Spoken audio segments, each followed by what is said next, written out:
Salut Arnaud, bienvenue. Bonjour à tous. Alors Arnaud, pour ceux qui ne te connaissent pas encore, qui n'auraient pas cette chance, en cette période un petit peu trouble, on a souhaité se faire une petite réunion, comme ça on est entre nous, c'est la famille Imocash et Conciergerie BNB qui se retrouve aujourd'hui. Est-ce que tu peux te présenter de façon à ce que les gens puissent apprendre à te connaître et puis du coup mieux comprendre le sens des questions qu'on va aborder ensemble en termes de, on va dire, de gestion économique, de gestion personnelle et de tendance de temps au niveau de la location courte durée. Alors, en fait, pour expliquer rapidement, je dirige une conciergerie qui s'appelle Concierge BNB et qui est présente partout en France. Notre métier, c'est d'accompagner les propriétaires, les investisseurs, les gens qui ont une résidence secondaire, qui ont investi pour préparer leur retraite, pour rentabiliser leurs biens, gagner de l'argent et s'enlever tous les tracas liés à la gestion d'un bien au quotidien. Ok, ça marche. Alors de notre côté, pour toutes les personnes qui ne connaissent pas, donc je m'appelle Laurent Boutillier, j'ai 38 ans depuis pratiquement une semaine, mais je n'ai pas encore eu mon cadeau d'anniversaire, alors je ne sais pas comment ça se passe. Si Pour on l'instant, en on est parle. confiné, Ah, alors on d'accord, verra donc on n'en après. parle pas. Donc 38 ans, investisseur depuis 2001, donc je suis dans ma 19e année d'investissement. Je vis aujourd'hui de mes rentrées locatives, après avoir monté plusieurs sociétés, une boîte dans le bâtiment, une boîte dans le transport et les avoir revendues. Et puis avec ma chérie, Donc Woman moi, je Invest. suis Maud, je suis conseillère en gestion de patrimoine. Et puis, nous, on investit, on est spécialisé plutôt dans les immeubles de rapport où on a choisi de diversifier les investissements à la fois des locaux pro, la location nue, meublée et de la location courte durée. Et on est à la tête d'une petite tribu de 3 enfants. Voilà. Exactement. Alors, pour rentrer tout de suite dans le vif du sujet, parce que l'ensemble des personnes qui te suivent et qui nous suivent, ils veulent avoir des précisions. Ils ne savent pas, la plupart sont propriétaires déjà de plusieurs biens immobiliers, veulent continuer, se posent des questions. D'autres se disent, c'est peut-être le moment d'acheter dans l'immobilier parce que j'ai un boulot et aujourd'hui je suis en chômage technique ou aujourd'hui il ne me plaît plus ou aujourd'hui je veux autre chose. Première question, j'ai envie de te dire, professionnellement et personnellement, donc c'est deux questions en une, comment vis-tu, on va dire, cette période de tempête, hein? On est un petit peu à chaque fois les capitaines du bateau quand on est à notre compte. Comment tu vis cette tempête qu'on a sur ces locations courte durée, Arnaud? Alors, la première réaction a été, de regarder comment est-ce que le marché se comportait et comment les réservations se tenaient au jour le jour. La première réaction a été, je dirais, mauvaise de la part des acteurs qui étaient en lien avec le consommateur direct. Disons qu'ils sont un peu tirés dans tous les sens et avec des informations contradictoires. Par exemple, nous, il nous était demandé de prendre contact avec nos clients pour essayer de reporter les séjours, de faire jouer leur carte de paiement, si elle était Gold ou autre, pour utiliser les assurances de leur carte. Et au même moment où on était en train d'appeler nos clients, ils envoyaient un email en disant si vous voulez annuler, on se retrouve avec des annulations sans frais. Ce qui fait que certains clients de se retourner contre ces acteurs-là en leur disant que vous avez du jour au lendemain changé les règles d'annulation sans même nous consulter. Ça a beau être un cas de force majeure, c'est marqué effectivement dans les conditions que sous les cas de force majeure, ils peuvent faire un peu ce qu'ils veulent. Mais c'est vrai qu'ils auraient quand même, on aurait aimé en fait, en tout cas nous, les gros acteurs. Je comprends que c'est difficile d'appeler tous les clients et les 700 000 clients qu'ils ont en France et les millions de clients qu'ils ont dans le monde. Mais nous, en tout cas, les gros acteurs n'ont pas non plus été consultés. Donc, on a dû il y a eu un peu de flottaison pendant 2-3 jours. Et, euh, et puis, une fois qu'Emmanuel Macron est donc avec une chute, on a perdu presque 30% en 3 jours de chiffre d'affaires. Bon, c'est quand même conséquent. Et une fois qu'Emmanuel Macron a repris la main derrière en annonçant les mesures de confinement, quand chacun a vu la possibilité qu'ils avaient ou pas de bouger, professionnellement ou non, on a réussi à récupérer à peu près 20% des 30% qu'on avait perdus. Mmh. Donc, on termine le mois là, on va dire quasiment à moitié d'un mois classique.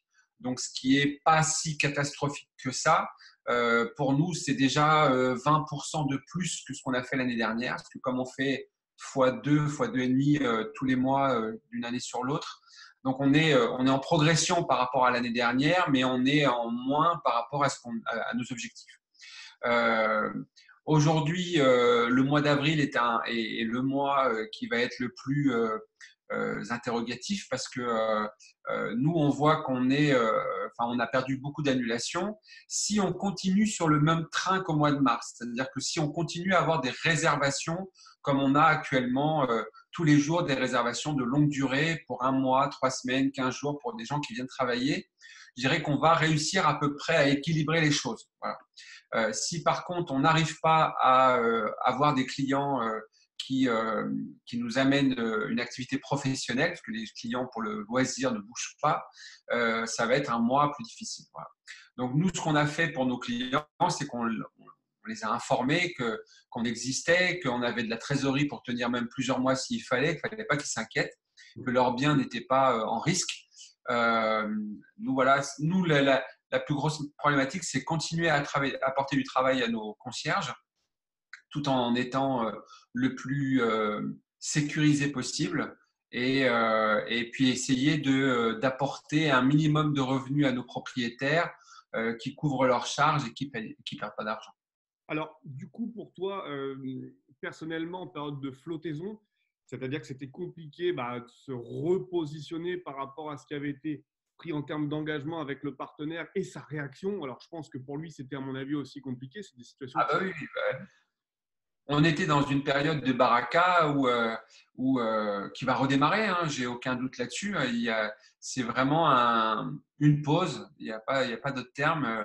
On était dans une période de baraka en se disant tout est ouvert, tout est possible et on se sentait un peu les rois du monde dans le principe que quand on fait 2,5 fois son chiffre d'affaires tous les ans et que ça continue, on se dit il n'y a pas de raison que ça ne continue pas. Et quand on accompagne une compagnie comme Airbnb dans sa progression et sa progression est fulgurante, on suit le mouvement et tout va bien. Donc ce type de choses, effectivement, n'était pas prévisible. On pouvait imaginer plein de choses. On a eu les gilets jaunes, on a eu plein de choses, mais ça n'a pas impacté comme ça impacte là, en fait. Hein. C'est une situation de crise inédite pour tout le monde, d'ailleurs. Hein. Et je dirais que nous, on est… j'ai eu dans le passé d'autres activités. Si j'avais été dans ces activités-là maintenant, la situation aurait été difficile. Hein. Bien sûr. Alors, je te rassure, hein, pour Booking, ça a été exactement le même comportement. Pour d'autres plateformes, c'est exactement la même chose. Ce n'est pas seulement Airbnb qui a… Et nous, l'avantage qu'on a avec Airbnb, on fait partie des plus grandes sociétés pro-host sur Airbnb. Donc, on a un échange quand même régulier avec eux. Ils nous avaient informé quand même plusieurs semaines à l'avance des techniques que nous pouvions mettre en place. Donc, on a été proactifs immédiatement et on a écouté les conseils parce qu'eux, ils se sont rendus compte comment les clients réagissaient. C'est-à-dire qu'il y avait moins de réservations à long terme, mais il y avait plus de réservations immédiates et de dernière minute. Donc, ils nous ont demandé d'augmenter les heures d'arrivée. On a poussé jusqu'à 20 heures pour les réservations du jour même. C'est-à-dire que nous, normalement, après 13 heures, on ne pouvait pas réserver pour la même journée. D'accord ? On laissait quand même le train après à nos femmes de ménage de gérer ça. Donc, on a fait le point de tous nos appartements qui étaient en entrée autonome. Et donc, on a informé nos femmes de ménage qu'on passait en mode ouverture le plus tard possible et qu'il fallait vraiment qu'ils respectent les heures de départ et les heures de ménage des appartements parce qu'on allait avoir des réservations de dernière minute. Et c'est ce qui s'est passé. On a récupéré énormément de clients. Ensuite, ils nous ont conseillé de passer en mode flexible, ce que bien entendu, nous, on n'était pas. On était en modéré sur tous nos appartements. Donc, alors, on a eu des gens qui ont réservé. Tu peux rappeler juste flexible et modéré pour… Alors, il y a, on va dire, 3 grands modes. Il y a le mode flexible où les gens peuvent annuler jusqu'à la dernière minute. Le mode modéré où c'est 5 jours avant l'arrivée. Et le mode strict où ils ne peuvent pas annuler sans avoir de pénalité. Donc là, ce que je disais tout à l'heure, c'est qu'Airbnb a décidé qu'il n'y avait plus qu'un seul mode, c'était le mode flexible. Donc les gens pouvaient annuler à la dernière minute. Mais effectivement, d'avoir des appartements de centre-ville ou d'avoir des appartements au bord de l'eau, on a eu une typologie de clients qui se sont dit, bon, allez, on fuit les grandes villes et on va aller au bord de l'eau. Donc, on a réservé certains grands biens qu'on avait, des grandes maisons à Mougins, par exemple, à La Rochelle ou autres, à Deauville aussi, qui étaient des grands biens au bord de l'eau. Les gens se disent, bon, on va choisir nos lieux de confinement comme ça. Et puis, on a continué à louer nos appartements pour des gens qui, pour les entreprises, ont préféré venir dans un appartement que de venir dans un hôtel. Avec la possible pénurie des hôtels, la fermeture des restaurants d'hôtels. Donc, voilà. Tu as vu une différence entre la durée de séjour, c'est-à-dire au moment où c'était flexible, les gens réservaient seulement pour une nuit, ou alors au contraire, aujourd'hui, on est sur des séjours plus longs? Ah oui, là, on est complètement sur des longues périodes. On est quasiment sur de 3 semaines, un mois. Là. D'accord, ok, très bien. D'ailleurs, on reverra après, ça pourrait être intéressant que tu puisses nous dire, ou on peut le voir maintenant, comment tu fais passer tes femmes de ménage quand tu es sur 3 semaines, un mois. Est-ce que tu les fais passer une fois par semaine? Est-ce que tu les fais passer une fois tous les 15 jours? Non, alors là, on est dans une période un peu particulière. Bien entendu, on essaye de protéger aussi nos femmes de ménage. Donc, les femmes de ménage ne vont passer qu'au départ du voyageur. Ils ne passeront pas pendant le séjour. Ce qu'on peut faire sur les grands séjours, effectivement, de passer une semaine. Mais maintenant, il faut savoir que quand quelqu'un loue un bien, il a un bail, il est chez lui. Hein, on n'a pas le droit de rentrer dedans sans son autorisation. Hein, c'est une violation de domicile si on rentre dans un appartement alors que le locataire ne nous y a pas autorisé. Donc ça, c'est une première chose. Aujourd'hui, on essaye de mettre un jour ou 2 jours avant et un jour ou 2 jours après un départ pour rassurer aussi nos femmes de ménage, pour rassurer les gens qui louent un appartement. On essaye aussi de les informer qu'on a tout fait pour que cet appartement soit le plus clean possible. Sur toutes nos annonces, on a mis un message qui dit la chose suivante, information coronavirus, cet appartement est nettoyé après votre départ avec un produit désinfectant. Et ça, c'est la première phrase qui démarre sur toutes nos annonces actuellement. C'est-à-dire qu'on ne dit même pas charmant appartement. La première phrase au début de l'annonce, c'est info Covid-19, cet appartement est nettoyé après votre départ et entièrement désinfecté. Alors nous, on avait pensé à le faire. Désolé, hein, on bouge un petit peu parce qu'on s'est rendu compte qu'il n'y avait plus de batterie sur l'ordinateur. Nous, on avait pensé à le faire, mais on avait peur du côté perverse que les gens puissent se dire ah bon, bah, si on va ramener là. Si ça a été désinfecté, c'est qu'il y a eu un cas de coronavirus à l'intérieur, donc du coup, on n'y va pas. Tu vois, on avait un petit peu peur de cet effet pervers-là, donc du coup, on ne l'a pas noté sur nos locations. Alors nous, en fait, moi, mon raisonnement a été le suivant, c'est est-ce que moi, j'irais dans un appartement où on me dirait, où on ne me rassurerait pas nos femmes de ménage, elles-mêmes ne sont pas rassurées. Nous, on a des femmes de ménage qui ont bloqué leur planning parce qu'elles ne veulent pas y aller. Donc, nous-mêmes, on s'est dit, si on ne rassure pas nos femmes de ménage, alors la première chose qu'on a acheté, c'est des gants, tout ce qui est produit pour désinfecter. On a fourni des kits. Nous, c'est vraiment, il y a depuis au moins 4 semaines maintenant où on avait dit à nos femmes de ménage, acheter des gants, on avait autorisé des achats dans ce domaine-là. Donc, on avait été proactifs. Moi, en tant que chef d'entreprise, depuis, ça doit faire 3 semanes que je suis quasiment en mode mesure barrière, même si ce n'était pas annoncé. Alors, je suis un peu hypocondriaque à la base, donc ça n'aide pas, mais disons qu'on a tout fait pour sécuriser les choses. On a informé nos femmes de ménage dès le début, parce qu'on est présent partout en France. Donc, quand ça a commencé à arriver sur Paris, dans le sud, on regardait vraiment la progression un peu de l'épidémie. Parce qu'on avait des femmes de ménage dans des villes où ça avançait plus vite que là, nous, on a notre siège, par exemple. Donc, on a dû prendre des mesures par rapport à ça. Donc, non, au contraire, les premiers appartements qui ont été pris, c'est les appartements où il y avait la mention information. Voilà. Parce qu'on a mis du temps à mettre, on ne l'a pas fait sur tous. Et donc, les appartements qui ont été pris en premier, c'est ceux-là. Ok, donc prenez note, ça peut être important, effectivement. Alors, par contre, il ne faut pas simplement l'écrire, il faut le faire. Hein. L'idée, oui, c'est de dire, pour toutes les personnes qui ont de la location courte durée, ça a été désinfecté. Si ça a été fait, notez-le, mais surtout, faites-le en prime abord. Alors, nous, de notre côté, c'est vrai que sur les séjours, on va dire au-delà de 7 jours, on impose aux locataires qui soit présent au moins 1 heure par semaine dans son logement un matin pour faire passer le service ménage. En temps normal. En temps normal, hein, mais parce qu'aujourd'hui, on a fait… c'est à peu près pareil pour nous. Hein. Ouais.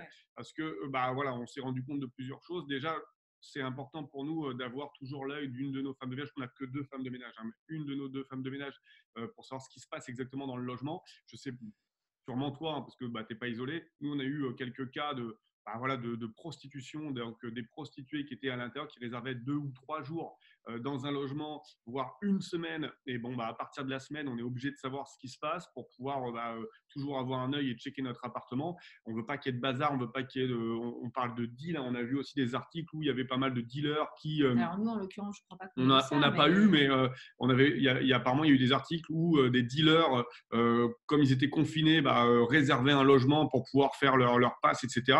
Donc là, l'idée, nous, c'était toujours d'avoir au moins un passage par semaine pour le service ménage, de façon à garder un œil et de se dire, OK, il n'y a pas de vandalisme, il n'y a pas de mauvaises choses dans l'appartement, le voisinage n'a pas de problème. L'idée, voilà, c'est de garder un œil sur ces appartements. C'est pour ça que moi, les réservations de 4, 5, 6, 7 semaines, s'il n'y a pas de passage femme de ménage, moi, ça peut me faire peur. Quoi. Je peux me dire, qu'est-ce qui se passe dans mon logement pendant 6 semaines, quoi.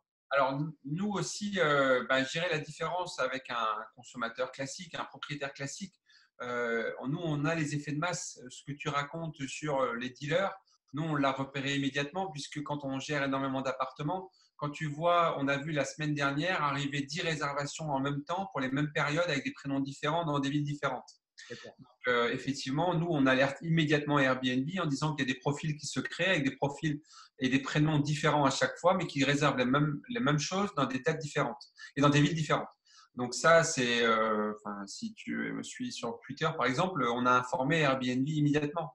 On est là, nous, et on se rend compte de ces types de profils. C'est pareil, les gens qui réservent un appartement pour de la prostitution, nous, on arrive maintenant à se rendre compte, la photo, elle est généralement de loin, on reconnaît le type de profil, et généralement, c'est des gens qui parlent très, très bien. Ouais, sur les messages également, c'est est-ce que l'entrée est bien autonome, est-ce qu'il y a un interphone, etc. Alors nous, c'est pareil, ça, on a mis aussi maintenant des messages en fait, parce qu'on se rend compte sur des gens qui annulent si jamais ils se rendent compte qu'ils ne vont pas pouvoir faire leur business comme ils veulent. Donc on a, nous, maintenant, pour éviter les fêtes, la prostitution et différents types de messages, on inclut maintenant des messages dans notre discussion avec les voyageurs. C'est-à-dire qu'on va dire bonjour, merci d'avoir réservé un appartement résidence BNB. On va expliquer, voilà, vous allez recevoir le message pour votre arrivée, toutes ces choses-là. Et on inclut dans le bas maintenant une sorte de NB. Pour votre sécurité, sachez que cet appartement possède un gardien.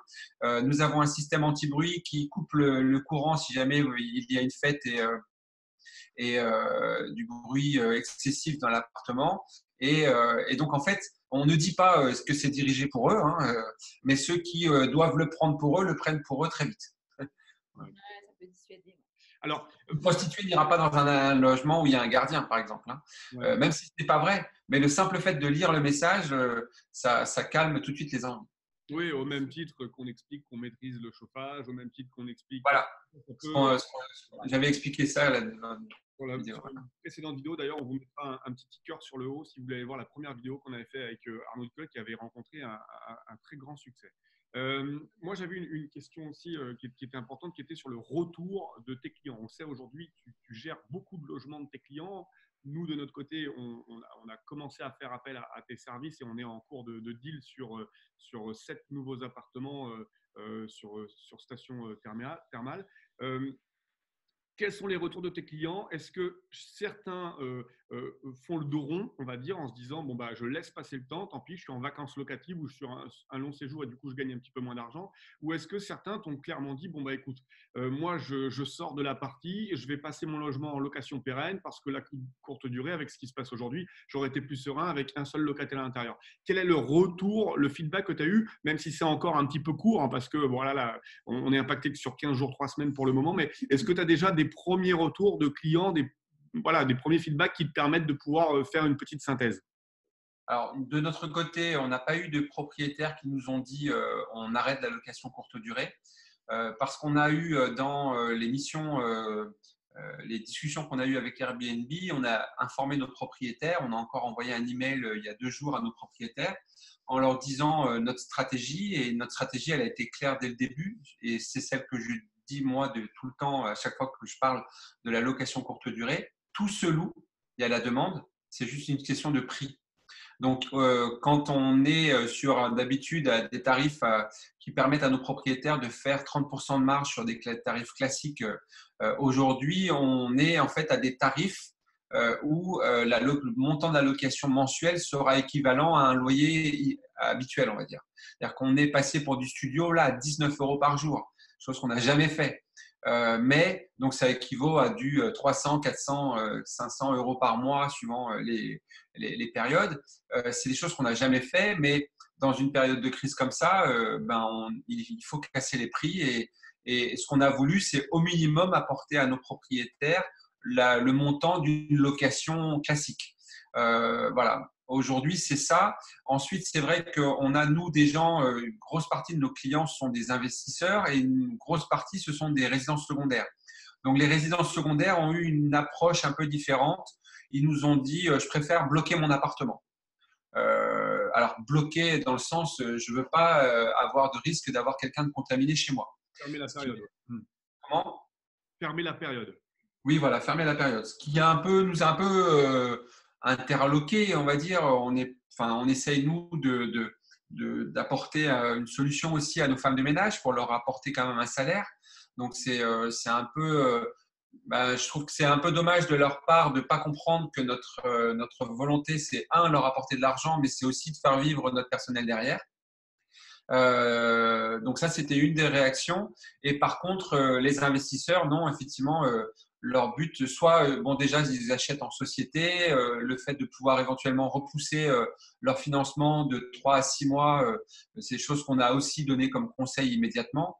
Donc voilà, on essaye de répondre, mais des clients qui nous ont dit ça m'intéresse plus, non.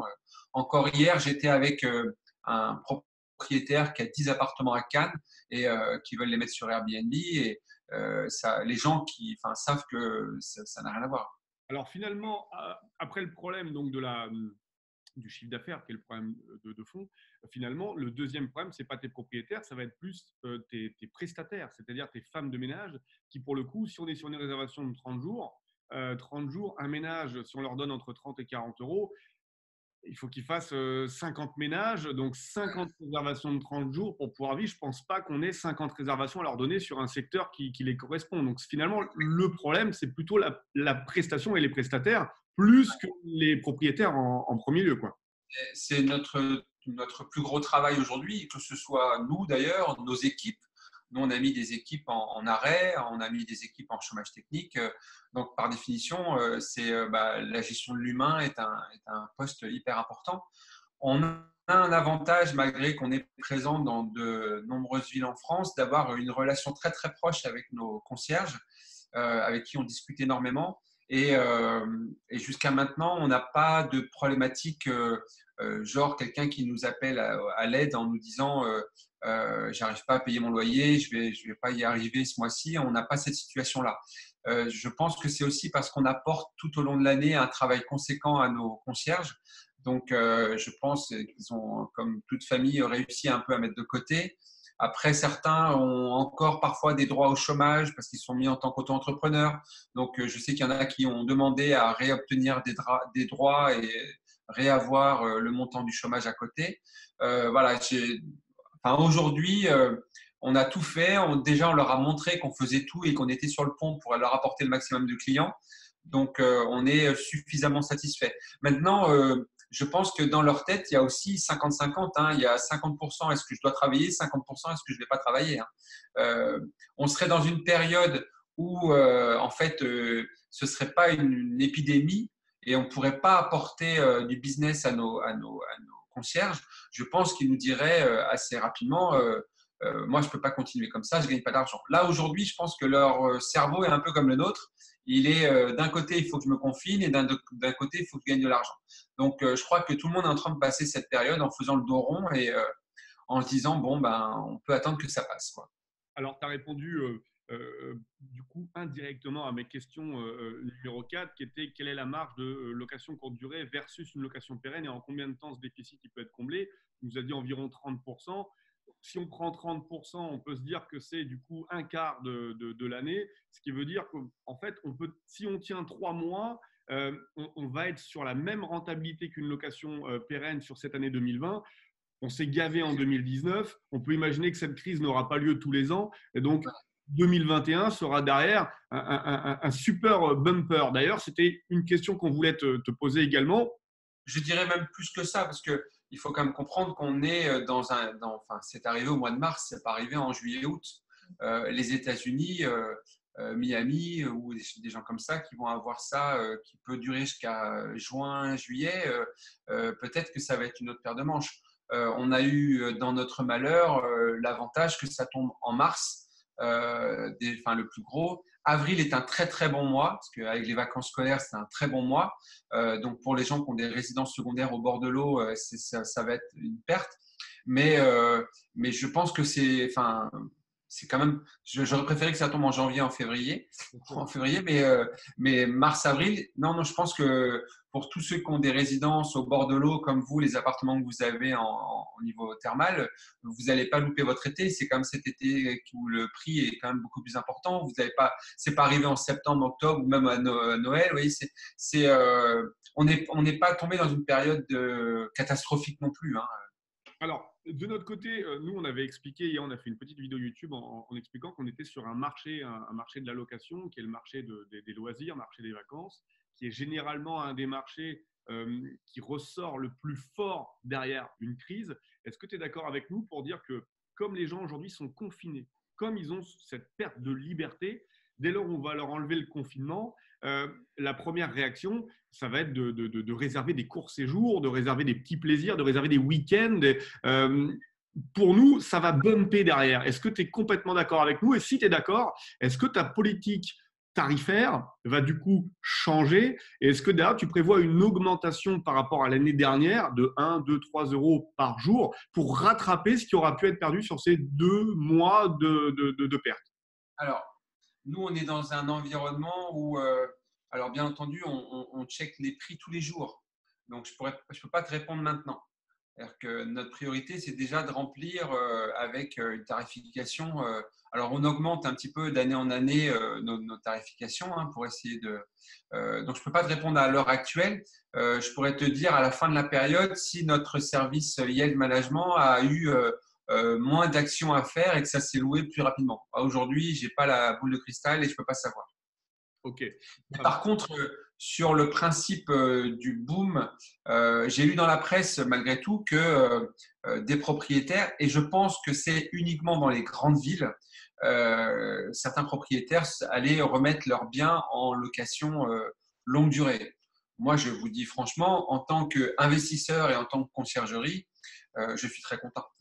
Dans le principe que moins il y en a, moins le gâteau est grand à partager. Aujourd'hui, c'est difficile, hein. Nous, je prends un exemple dans des villes où on a démarré avec 2 appartements, on en a parfois 50 dans la même ville, et on continue d'avoir des investisseurs qui viennent nous voir en disant j'ai acheté un plateau, je vais faire ci, je vais faire ça. Alors, on se dit est-ce que ça va tenir entre guillemets? Donc là, en fait, de rééquilibrer la chose, nous, on ne voit pas ça d'un mauvais œil, hein. Okay. Au contraire, parce que nous, on a un plan de développement sur la conciergerie où on n'a pas de souci à avoir. Les gens qui ont des résidences secondaires, il y en aura toujours. Des investisseurs, il y en aura toujours. Maintenant, nous, de notre côté, on investit aussi dans des villes pour ouvrir nos propres biens. Donc, plus ça se régule et plus on peut développer nos propres biens, plus on est content. Ça embraye sur la question numéro 5 que j'avais, qui est que penses-tu que cette tempête finalement va balayer les amateurs de la LCD pour faire place nette? Donc on pourrait dire moins de concurrence et du coup derrière une demande qui serait plus forte que l'offre, hein, puisque s'il y a moins d'appartements, il y a moins d'offres, et du coup forcément de la location qui serait augmentée, sans parler de prix, puisque tu nous l'as dit, forcément tu feras ton bilan et t'avances au jour le jour, on peut le comprendre vu l'ampleur de la crise. Mais est-ce que tu penses que du coup cette tempête, elle va balayer ces offres d'amateurs qu'on voit naître un peu partout, de personnes qui achètent un appartement au 8e étage d'une tour dans Lyon et qui mettent 3 meubles de chez Brico Dépôt, Electro Dépôt et qui se disent professionnels de la location courte durée? Exactement. Je pense que ces gens-là, déjà, ils n'avaient pas des calendriers, je pense, les plus pleins parce qu'ils ne travaillaient pas avec une conciergerie, ils ne faisaient pas de la réservation à la nuit. Donc, en fait, et c'est drôle hein, parce que je l'ai vu sur les réseaux sociaux, hein, de gens qui commencent à dire « Ah, mais peut-être que j'ai fait une connerie ». Et je ne sais plus qui le disait, c'était un peu du up and down parce qu'elle avait une annulation le matin et puis l'après-midi, elle avait une autre réservation derrière.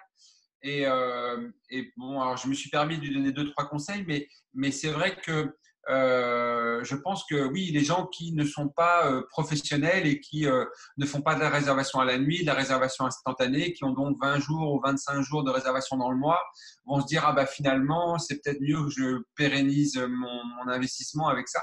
Non, ça, mais de toute façon, ce sont des gens, quand on leur dit, nous, de mettre des plaids, de mettre des rideaux, de mettre des cadres, ils nous disent, non, non, non, ça se loue sans ça. Et donc, ils n'ont pas compris qu'il faut quand même investir dans la décoration et dans le service aux voyageurs. Donc, ce n'est pas une grosse perte, mais si c'est le cas, je leur dis au revoir, sans problème.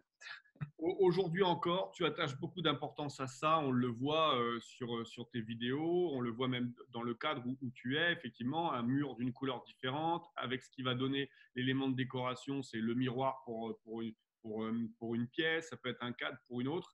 Tu es persuadé qu'on va encore monter en gamme et que la différence va encore se faire et que l'amateurisme va vraiment sortir du lot au profit d'un professionnalisme un petit peu comme on le voit sur les hôtels. On voit un hôtel Ibis Style qui fonctionne très bien parce qu'on a mis l'accent sur la déco. Tu es toujours partisan de cette donne en expliquant aux propriétaires qu'il faut vraiment y aller, il faut mettre le paquet sur du mobilier de qualité, sur de la décoration de qualité et pas faire du cache-misère. En fait, c'est comme tout. Tout le monde peut être restaurateur, mais il y a une différence entre un bon restaurateur et celui qui ne sait pas faire de la cuisine ou qui va ouvrir des sachets sous vide de chez Métro. C'est exactement la même chose avec de la location. Il y a des gens qui vont acheter une table à 15 euros, des chaises à 12 euros de chez Ikea, un sommier ou un matelas, un clic-clac pour remplir la pièce et puis mettre des cadres en toile accrochés, agrafés de chez But au mur et ils vont dire ça y est, mon appartement est décoré. Voilà, ça n'a rien à voir. Nous, on mise effectivement sur le fait que c'est bien de louer quand c'est facile, mais de louer quand c'est difficile, c'est là où c'est le logement qui va prendre le relais. Donc aujourd'hui, nous, on investit énormément dans la décoration, déjà parce qu'en 2 mois, c'est rentabilisé et il faut donc investir dans ce type de process-là pour donner envie aux voyageurs, parce que dans les périodes difficiles, au même prix, le voyageur choisira l'appartement qui est plus joli par rapport à celui qui ne lui plaît pas, quoi. Alors, décoration, équipement, on l'a compris. Aujourd'hui, pour toutes les personnes qui nous suivent et qui nous regardent, qui sont en plus en plus nombreuses et qui se posent des questions et qui se disent « Ok, moi j'ai envie d'investir. Est-ce que c'est le moment d'y aller ? Est-ce qu'il faut y aller maintenant ? Est-ce qu'il faut attendre parce que tu penses que c'est mieux d'attendre ? Quel conseil tu aurais à donner pour des gens qui voudraient commencer à investir et puis profiter de cette location courte durée qui peut générer, on le dit, du 15-20% de rentabilité, comme on en parlait sur la première vidéo, chaque mois, et du coup faire des cash machines de chaque investissement. Est-ce que pour toi, c'est le moment ? Est-ce qu'il faut attendre ? Moi, je n'ai pas de contraintes par rapport à ça et je ne me dis pas, cette pause, c'est vraiment une pause. Maintenant, la problématique, ce qu'on a, ce n'est pas tellement de se dire est-ce qu'on peut acheter, c'est où acheter et quoi acheter, parce que malgré tout, tout s'est vendu très vite. Aujourd'hui, on n'a même pas le temps de passer une annonce pour un bien à vendre qu'il est déjà vendu. Donc, c'est en fait le plus difficile, c'est de trouver les bonnes affaires, parce que si on veut avoir une bonne rentabilité, il faut savoir bien investir. Donc c'est vrai que dire aux gens d'acheter, oui, alors, mais bien acheter surtout, parce que c'est pareil, sur Airbnb, ce que j'expliquais dans des vidéos précédentes, c'est un système de cases. Si on n'est pas au bord de l'eau, ou si on n'est pas avec un balcon, ou si on n'a pas un parking, ou si on n'a pas une vue, ou si on n'est pas au centre-ville, en fait, on n'est pas forcément mieux placé par rapport à un concurrent. Donc, il faut savoir investir. Il faut être en plein soit hyper centre, soit au bord de l'eau. Il y a des stratégies d'achat aussi. Donc, ça dépend de ce que les gens veulent investir. Maintenant, nous, actuellement, on développe beaucoup nos propres immeubles et on est donc hyper centre dans tous nos investissements. Donc, je ne peux pas dire qu'on arrête, nous, d'investir et nos clients continuent à investir, voilà, mais dans hyper centre. Ou sur des points très touristiques, on peut… Ah oui, voilà, bah oui. On parlait sur un dernier coaching Et on expliquait aux gens qui nous disaient « Ouais, mais je n'ai pas les moyens d'acheter à Paris, je n'ai pas les moyens d'acheter à Marseille, à Bordeaux, parce que c'est vrai qu'on sait que quelquefois, le prix du marché, il a un petit peu explosé. Et à mon avis, avant qu'il perde 20%, il va se passer quelques temps si un jour il arrive à décroître. Mais peut-être partir sur… on parlait du château de François Ier sur Chambord, où c'est vrai que c'est la campagne tout autour et du coup, on a des prix qui sont un petit peu moins chers avec pourtant une attractivité qui est énorme. On peut penser au Puy du Fou, on peut penser au Futuroscope, on peut penser à tout ce genre de points. On peut imaginer également… Proximité aéroport. Proximité aéroport. Mais c'est énorme. Là où il y a des chantiers navals, par exemple, en fait, c'est tous ces pôles qui vont attirer et du visiteur et du professionnel.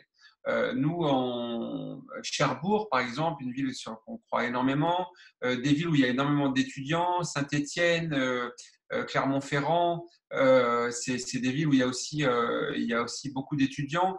Donc, voilà, il faut toujours viser plusieurs choses. Alors, c'est sûr que d'investir dans le top 10 des locations, genre La Rochelle, parce qu'il y a 4,5 millions de visiteurs, je sais pas, Lourdes ou des choses, on ne peut pas se tromper.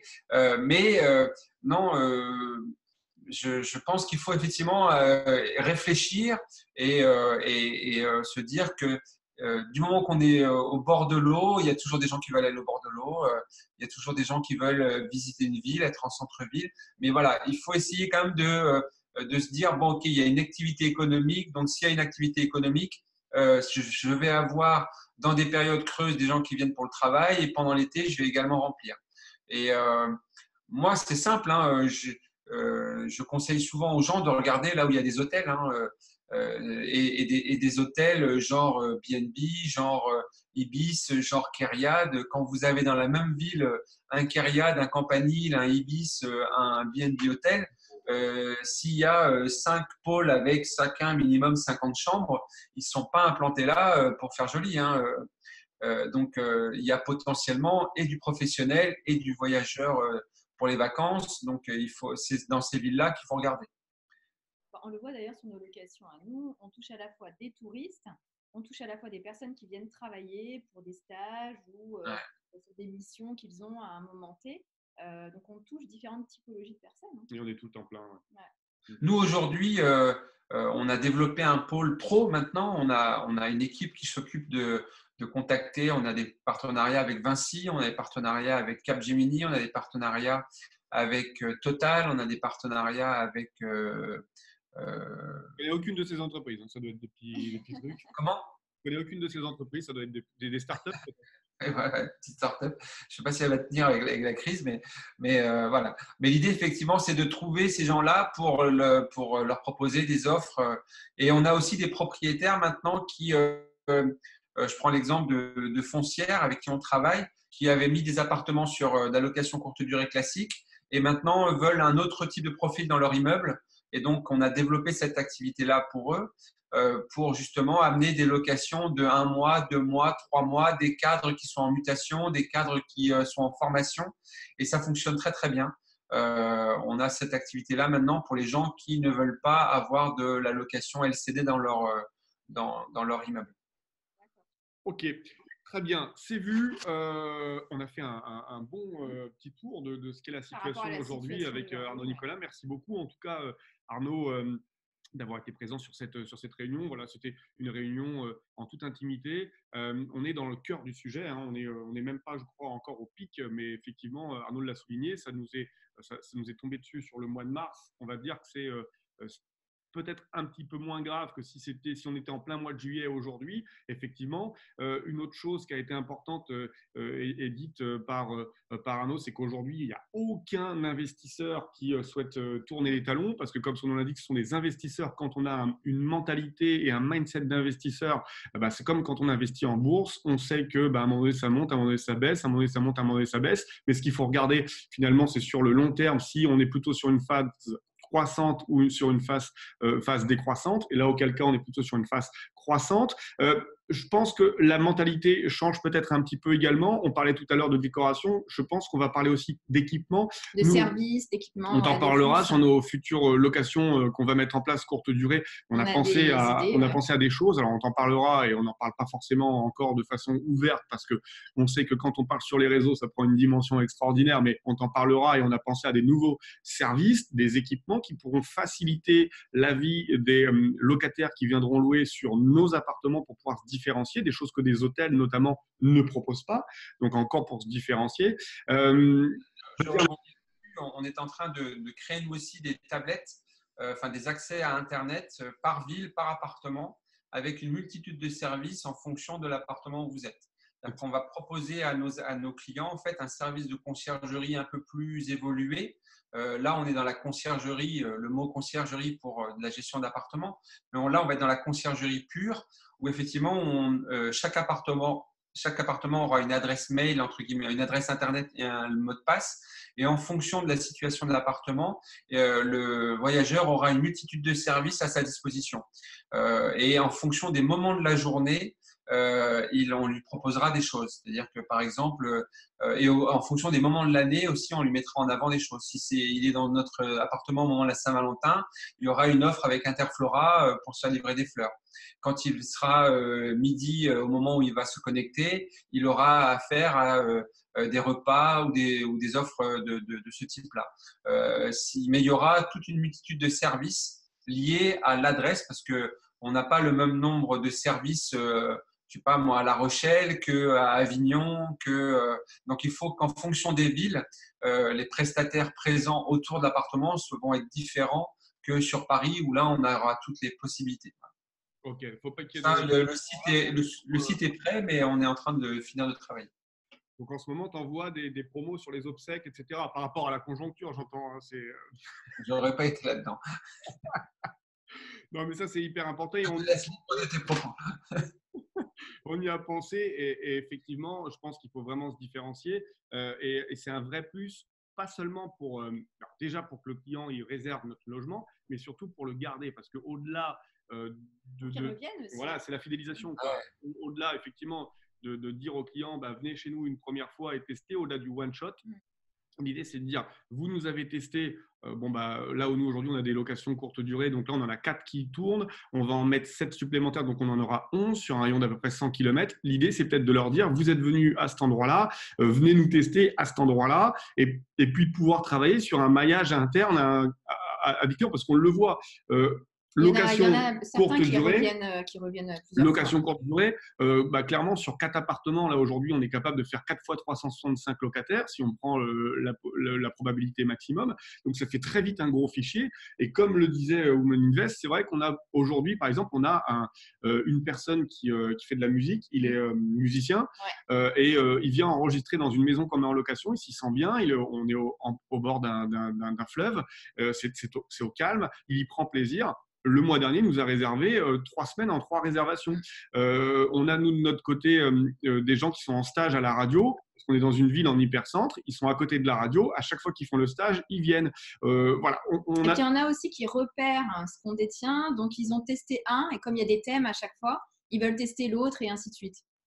Ce que j'avais dit lors du salon Imocash, c'est ça, c'est que nous, effectivement, le client qui a un profil sur Airbnb, son profil, c'est un profil pour lui. Donc, il garde son profil. Donc, c'est vrai qu'on voit, nous, les gens qui sont venus dans un de nos appartements et qui continuent à voyager chez nous. Et puis, nous, on les incite. On a des leaflets dans nos appartements avec le programme de fidélité pour les inciter à revenir dans nos appartements. Et c'est aussi pour ça qu'on a créé une marque qui s'appelle Résidence BNB, parce que les propriétaires connaissent Concierge BNB, qui est la marque pour les propriétaires, mais la marque pour les voyageurs, c'est Résidence BNB. Et Résidence BNB, maintenant, a créé un standard d'appartement avec un standard de service, avec tous nos concierges sont formés sous le même moule. Donc, c'est vrai que nos voyageurs, et nous, derrière, on fait effectivement du cross-selling en envoyant des textos, en leur disant c'est bientôt la Saint-Valentin, pensez-y, c'est bientôt la Fashion Week, réservez suffisamment à l'avance, c'est bientôt le Festival de Cannes, est-ce que vous revenez cette année à Cannes?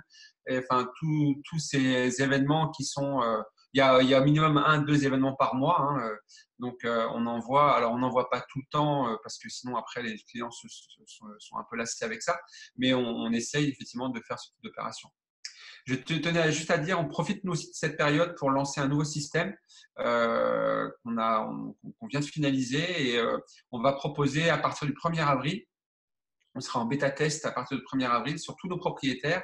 On a travaillé sur un logiciel qui va en fait leur donner toute une analyse de leur logement on va démarrer là sur une année T. Alors nous, on aura en stock les années précédentes parce que on le garde pour nous. Mais à partir du 1er avril, on va donner à nos clients un tableau lié à leur appartement où ils vont tout comprendre et savoir effectivement le nombre de réservations, qui revient pas. On va offrir une sorte de tableau comme un opérateur télécom vous offre une sorte de vision de votre consommation. Voilà. Et on a réussi à récupérer toutes les données que Airbnb nous donne. Et on a notre informaticien qui a travaillé dessus depuis maintenant 6 mois. Et donc là, on va, à partir du mois prochain, proposer, je pense être la seule conciergerie à proposer un outil automatique parce que ça arrivera tous les 8 jours ce sera mis à jour dans un fichier cloud et il y aura toute analyse et les propriétaires, quand ils voudront investir dans une ville, ils pourront nous dire voilà, j'ai envie d'investir dans un T2 dans telle ville, qu'est-ce que je peux attendre comme rentabilité? Et nous, comme on a tout concentré dans cet outil-là, en un temps record, en juste sélectionnant le nombre de pièces et la ville, on pourra dire bah, voilà le taux d'occupation, voilà combien vous pouvez gagner. Et donc, conseiller quelqu'un qui va investir sur La Rochelle, sur Deauville, sur Nice, sur Cannes, sur toutes les villes où on est présent, il pourra savoir à un instant T le montant qu'il pourra estimer sur le bien qu'il veut rechercher. Excellent. Alors, ça, on l'a vu et je pense qu'on finira là-dessus parce qu'après, ça va faire une très grosse vidéo et on pourrait parler pendant des heures et des heures, mais ça va faire très, très gros. On le voit, nous, aujourd'hui, on est en train de réajuster aussi certaines de nos locations. On a des locations qui fonctionnent très, très bien, qu'on a rénovées, mais sur lesquelles on n'avait pas changé, par exemple, les systèmes de chauffe. Finalement, quand on reçoit les factures d'électricité, même en ayant changé de fournisseur et en gagnant un petit peu, on se retrouve avec des factures assez conséquentes parce que les locataires, on se rend compte que, alors soit ils sont frileux, soit ils ont oublié, ou parce qu'ils ne sont pas chez eux, ils se permettent de mettre plus. Parce qu'ils ne sont pas chez eux. Voilà, je pense. Mais on a souvent du 26, du 27, voire du 28 degrés. Quand les femmes de ménage arrivent, elles nous appellent, elles nous disent attendez. Sans compter le chauffage aussi laissé avec la fenêtre ouverte. Et les fenêtres ouvertes. Donc là, on est en train de se passionner pour une technologie avec une box, des radiateurs connectés, etc. Est-ce que dans tes logements, tu conseilles Alors nous, on prend actuellement des radiateurs avec le contrôle parental, on appelle ça, qui a une programmation qui fait qu'il faut un code et ça permet de ne pas pouvoir modifier les choses. Nous, effectivement, on a mis des leaflets dans nos appartements en disant qu'au-delà de 21 degrés, on allait facturer les gens en plus. Ça a déjà beaucoup changé parce que maintenant, nos femmes de ménage, quand elles rentrent, c'est plus suffocant et donc, ça prouve que nos voyageurs lisent nos leaflets parce qu'on les met partout, on les met presque dans chaque pièce.